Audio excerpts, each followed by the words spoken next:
afternoon, everyone.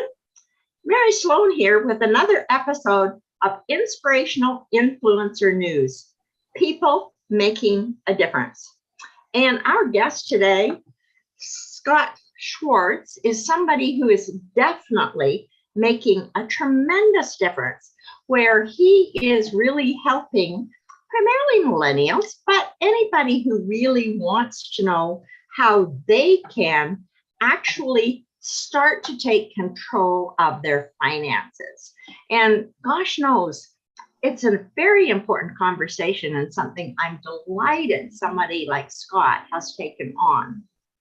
He's a 30-year veteran. Like the fact that he doesn't look like he's 30 right now, I'll take his word for it. He's a 30-year veteran of the insurance and financial services industry based in Kansas City, and the founder of Never Too Much Money. Don't you just love that title? Yes.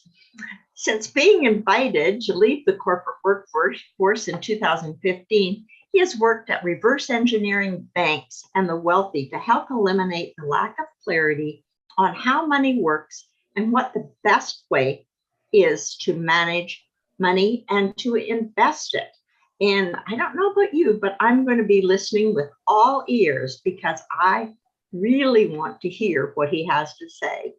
So with that, what is the one thing you really want to make sure our listeners know before we leave them? Well, first of all, thank you for having me, Mary. I'm very grateful to be here talking with you and to your community. One thing that I would put at the top of the list for people to know, in the great majority of instances, their debt, their confusion about finances, the lack of clarity on their mind and what to do is not their fault. There really is no practical financial education. There is really no unbiased financial education that's available, whether you're talking in the school system or even from financial advisors, from brokerage houses, that in an unbiased way gives a clear picture of how money works, of what are the best ways to use money, to grow it, to save it, to protect it. And there's so much shame surrounding debt, surrounding the fact that people don't have that clarity. And it really is destructive. And we really need to copy, not listen to, but copy the experts at making and growing money in order to do what they do rather than what they tell us to do. That's so perfect. You know, that is so perfect because it's like copy what they do rather than listen to what they tell you to do. And when you talk about confusion, gosh, I listen to some of these news reports and, you know, Janet Yellen is out there telling us what we should or shouldn't believe about the debt problem of the United States. And is it a problem? You know, isn't it a problem? I'll tell you, no wonder people are confused because I'm not sure they're not confused. Anyway, carry on because, boy, I want to hear how you've come to make it possible for us to do what they do, not what they tell us to do, because I really think that's valuable. I agree, Mary. It's I'm going to try to give the 30,000 foot overview as far as how I came to do this. As you mentioned earlier, my background is in the insurance and financial space, the great majority of which is at the corporate level. I was a corporate worker bee, not a salesman. And I also mentioned being invited to leave the workforce. I was terminated. And the reason I had been locked in a very, very bad marriage for many years, causing stress, causing financial stress, causing emotional stress, did not react to it well. In time, started self-medicating and became an alcoholic. And one day snuck a bottle of vodka in with me as I returned to the office for lunch, was discovered and terminated. And it got to the point where November 3rd, that was my rock bottom moment. And on November 3rd, 2015, I wrote my suicide note, and that was going to be it. And a number of things happened that day leading up to the time I'd chosen where I was going to take that step. A number of things happened that really led me to the unmistakable conclusion that God was stepping in and telling me, don't do that. And obviously, I didn't. I still had a great deal of financial stress, and now I didn't have a job. I had a history of bankruptcy, food stamps, had to short sell the house as a result of the divorce settlement, in tremendous financial stress. And it was important, Mary, that I put an end to that, that my next steps not be guesswork. I had to know that what I was doing would lead me to the right result, lead me in the right direction. And so that's what sent me on this journey of reverse engineering banks and the wealthy.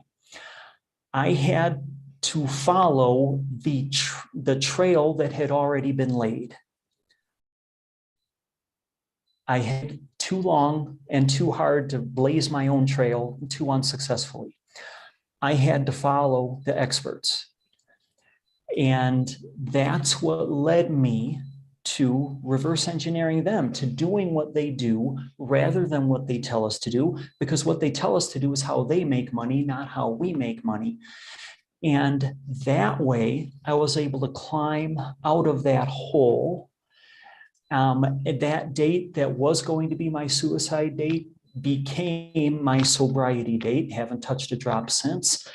And so it was a new beginning for me emotionally, physically, and in retrospect, financially. That's what got me moving in the right direction and reverse engineering the experts, following them.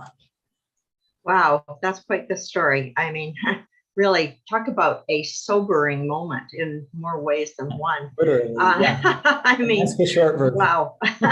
Wow. So what did you discover along the way? What I discovered is that, well, three primary mistakes that people make when it comes to managing their finances. The first is trial and error. They guess. It's throwing spaghetti against the wall, see what's. That's a financial agnostic. There's no way to know what is financial truth. So therefore, I'm going to try this, I'm going to try that, sample a little over here, and hope I stumble across something that makes me feel good. The second mistake is listening to their broke friends, even though they know they've got no idea what they're doing with their money. That's a financial atheist. They figure there is no such thing as financial truth. So therefore, it doesn't matter what I do. I'm just going to connect with what and who I can see around me. And the third thing is to listen to one of those financial entertainers yell at you that their way is the only way and everything else is dumb. That's a financial cult. It's follow the leader, regardless of what is the basis of what they say. And each of those inevitably fails because they violate the rules of history and science. History shows us that banks and the wealthy have got it figured out. They know how to manage their money, and they've left breadcrumbs along the way so that scientifically we can reverse engineer what they do. So much of what the get out of debt industry does is centered around scarcity. They make us feel that we are broken, that we're stupid because we've brought this on ourselves. We've made these bad decisions. They don't educate us on how the lending industry works, on how government regulation works, and on the practical tools that help us to manage that, to manage debt and to grow our money, to recycle our money. Instead, they try to shame us into feeling we're broken. And what's the solution? Buy my book, take my course, which it's a fad diet. And fad diets work for a couple of weeks, and then what happens? We put the weight back on. When you preach that the key to building wealth is tightening your belt, tightening your budget, well, nobody shrinks down to growth. Nobody shrinks down to wealth. Building wealth is not a game of reduction, it's a game of production. We have to grow bigger, not shrink smaller.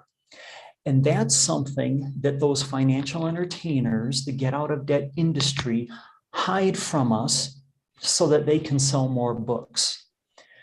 And that's something that it really aggravates me because it backfires on so many people. Their success rate is so low. And when someone fails at their unsustainable process, then what do they say? Oh, you're weak. You couldn't do it. And that's not the case.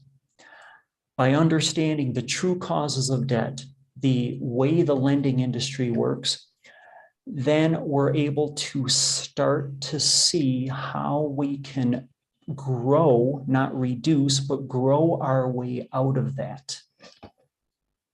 So what is the secret to growing your way out of that? I mean, because we've all heard, at least I think we've heard, pay off your credit cards, pick one credit card, pay it off first, pay it off this one second, pay it off third. Is that a good way or a bad way? That is a part of the process. It's not the process. And that's something that just sticking to the debt snowball never teaches you. There's a number of steps, and without trying to get stuck in the weeds here, I'll mention one to start, and that is the way we structure our businesses to have the maximal tax strategies. When you tell someone you're going into business, they'll give you advice. Oh, you should be a C Corp, you should be an S Corp, you should be an LLC. The list goes on and on and on. And that's to ask which one should I be is the wrong question. The right question is what structure should I have? Because when you reverse engineer wealthy business owners, going all the way back, for example, to John D. Rockefeller, commonly credited with being the first millionaire, first billionaire in the country. There's debate on if he was truly first or not, but certainly he's a great example to model from in our business structuring. He had over 140 different entities, corporations, trusts, charities that still are feeding that generational wealth in his family today. Wow. Because of how well it was structured. And we can reverse engineer that. We can copy it. We can imitate it. The danger of asking which one is, well, you ask an accountant, what business structure should I be? Their answer will be, oh, well, here's the best way to do it because it'll provide you the best tax deductions. Great. Now you ask an attorney that same question. What business structure should I have? They'll give you an answer that provides the best legal protection for you. That's great. You ask an estate planner the same question. What business entity should I be? And they'll give you an answer that provides the best asset protection, the best legacy to pass on to your kids, to your favorite charity, to your business. None of those answers would be wrong, but each of them would be limited because each of them was coming from their individual area of expertise, their own point of view, not taking into account the other. We need all three of those things, Mary. We need the best tax strategy, the best legal protection, and the best asset protection. So what we need to do is bring those areas of expertise together at the same boardroom table with us so that we can find the best structure, the most balanced approach so that we have indeed the best tax strategies, legal protection, asset protection. That really jumpstarts, initiates this never too much money plan because it gives us a quick win right off the bat. We're able to really control what's going out in the form of taxes and protect what we have through the protection that we get from those different entities, that structure. And just if you don't mind, just one question. Is there anything here that protects people who are employees? Who are employees? The best advice that I can give to employees that are looking to accomplish those same three things is to find something that they do. The direct answer to your question, Mary, is probably not. But the best thing that I could recommend is to, in some way, create a side hustle, a side gig, where they're taking something they're good at and building a simple business into it, where they can then structure a business where they can take what they are today considering their personal expenses, things such as even their utility bill, as one example. And by the way, they structure this side hustle or their business, if they are an entrepreneur, they're able to legally and ethically have their business pay for it to create a tax deduction tomorrow than today. And it does two things. And it's interesting because my guest on Friday was somebody who helped employees who were a little disgruntled with the whole employment world and the fact that they were vulnerable to somebody deciding they didn't like the color of your hair or the color of your eyes, or that, you were downsized, right-sized, broad-sided is what you really were. And you had no control over it. And so he helped people set up the side hustle. He didn't talk about the financial underpinning for it. And yet it would be brilliant to put both of those together because that's the one way that you've got real security when nobody can take what you've built away from you because it's yours. Right. Oh. I'm sorry, Mary, I lost you there for a moment. Oh, sorry. Yeah. Oh, well, Zoom, Anyway, I was just saying, that it's best that if you do the side hustle, you've really got security, which is the one thing you kind of didn't mention with the other three. But there's your security is when you become the income creator as well. Correct. A W-2 employee is what the employer decides to do. I described to you losing a good corporate job. That was on me. That was my fault. Before that, years before that, I lost another good corporate job as a result of being downsized. That wasn't my fault. I did a very good job and they acknowledged that. But just being secure today doesn't mean you are tomorrow. In that instance, the company was bought by someone else. And of course, they had their own plans for how to manage things. So it really does help when we take control of our own situation And I'm not saying that's necessarily for everyone. I know it isn't. But so many people are being pushed into creating their own business thanks to COVID, thanks to just the nature of the business world that we live in. And they want to take control for themselves. Well, and I mean, control is a very important thing. I mean, when you feel like you're at the sort of risk of somebody else taking control of you, so to speak, or at least your income earning capacity, that's not a comfortable situation. No, it's not at all. And, I talk with people about the lending industry, about using credit, using lending. What's the best way to go about that? There's so many questions, so much debate. One thing about what banks do, talking about reverse engineering banks, this bank over here, when they collect money from you and I, what do they do with it? They don't go across the street to a rival bank and open up a savings account or a CD. They use their money very differently. They leverage their money. They, in effect, spend that same money multiple times.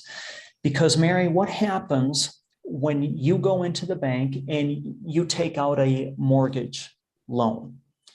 You want, let's say, $300,000, buy a house. Okay, Mary, great. Here you go. And then what do you do after that? You send in payments each month back to the bank. Now, if I'm the next guy that walks in the bank and now I want, let's say, a car loan, they say, okay, Scott, great. Here's your whatever, your $40,000, $50,000, whatever it may be. They just gave me your money. And then the next guy that comes in and he wants a business loan, they say, great, here's your money. It's yours and my money and everyone else who's a customer of that bank. That money isn't stored in that vault there. They recycle it. As it comes in, it goes right back out. And now they've got every single one of those clients in that bank sending in monthly payments and paying late fees and ATM fees and everything else to leverage that money.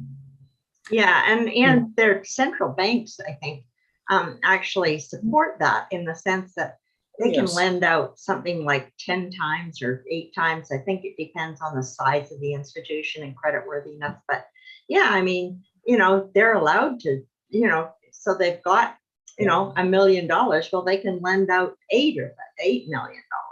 Yeah, fractional reserve lending. You're exactly right. They can multiply it by 10, and that creates instability, which, as we saw so readily there in 2008 with the housing crash, it backfires. So we need to have a more stable way, and that's what we learn by watching what banks do. Banks don't give their money to other banks. They swear, because it's more stable and because it creates guaranteed growth. They don't gamble with it. Well, that's, in some cases they do, because they get themselves into trouble. I need to correct myself there. When they get reckless, when they get sloppy, they make mistakes. But of course, by reverse engineering what works, of course, we're going to be selective about that and choose what works consistently and not what ends up getting them into trouble, not copying the unethical things that banks do. Of course, we can't take advantage of fractional reserve lending like they can. There are some tools that they have in their toolbox that we as consumers can't take advantage of. But we can still educate ourselves about about how money works and what we can copy that consistently provides safe, liquid, and guaranteed returns. Well, certainly anything that you can do that, especially in a side hustle or something, where you can have regular money coming in on a monthly basis, whether, it's kind of coaching other people to do something that you know how to do, or, teaching piano lessons or teaching violin lessons or guitar lessons or whatever. It might be a passion for you. But by actually teaching that and getting other people to pay you money for that expertise and that love that you have, that's a really clever way to set up a side hustle that you'll be happy doing and bring in that extra cash that, it's having the additional cash coming in from different sources that can be of great satisfaction. It's like having, a big enough amount in your savings account or in your brokerage account that, your investments can start paying you money. Right. And one thing I want to clarify, Mary, the tools that really put the fuel in the tank for the never too much money process, they aren't work harder. They aren't tighten the belt more. They're legitimate tools that help us to work our money differently.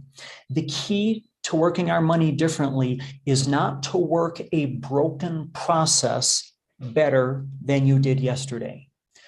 The key to use a process that works, a completely different process, shifting. And that's what I show people how to do. And again, I can't get lost in the weeds here because I know we're almost already out of time, unfortunately. Yes, I was just going to say it is unfortunate. And I do want to make sure that you tell people how they can get hold of you because it's fascinating, really fascinating. And I think you have a fantastic service. Yes. And real quickly, one case study that I often use with people is a couple with 3 kids, no real college savings. They were middle class. They combined made about $7,000 a month. And with this approach, without them digging deeper into their pocket, without them taking food off their table, only spending what they were spending already, but reallocating what was being spent unwisely, inoptimally, by reallocating that in a smarter direction, we were able to save them over the course of the time it would have otherwise taken them to get out of debt, save them over $820,000. Oh, wow. That I know that sounds great to people, but it doesn't really make an impact to people unless they see that with their own numbers. And that's what I would like to offer to your audience. If they touch base with me, then I can get those wheels rolling, explain more about how it works so that without taking food off the table, without digging deeper into their pocket, I can produce that number for them. How much of a difference would this make for you? So that then you can make your decision on what direction you want to go. So that's what I would like to invite your listeners to do. If they reach out to me, then they can schedule. And what's the best way that they can reach out to you? Best way to do that is to go to my website, nevertoomuchmoney.com. There, you'll be able to find my social media, to email me, and especially there's a link there where you can set up a call with me. Awesome. That's not to solicit, but to educate, to dive down a little bit deeper. and start those wheels rolling to produce a proposal that will let you know just how much this of a change this would make for you, in what month and year you could have each one of your debts paid off. Not some general way, if you tighten that belt enough, then maybe someday. No, I'll tell you exactly what month each single one of your debts can be paid off, and what the bottom line number that would be for you, that would put into your account. So that's what I would like to invite your listeners to do. Scott@nevertoomuchmoney.com, or just go direct to the website, nevertoomuchmoney.com, and set up that call. I can't imagine anybody would not want to go to the website, nevertoomuchmoney.com. Isn't that everybody's middle name? Certainly mine. Anyway, that sounds great. And thank you so much. This was fantastic. I really, really appreciate it. And I'm sure our listeners did. And I hope a lot of people will reach out to you. And after all, you can never have too much money, nevertoomuchmoney.com. Thank you, Mary. I appreciate it. That flew by way too quickly, of course, but a pleasure to talk with you. And I look forward to helping all that I can. Thank you. It always does fly by too fast when good things are happening somehow.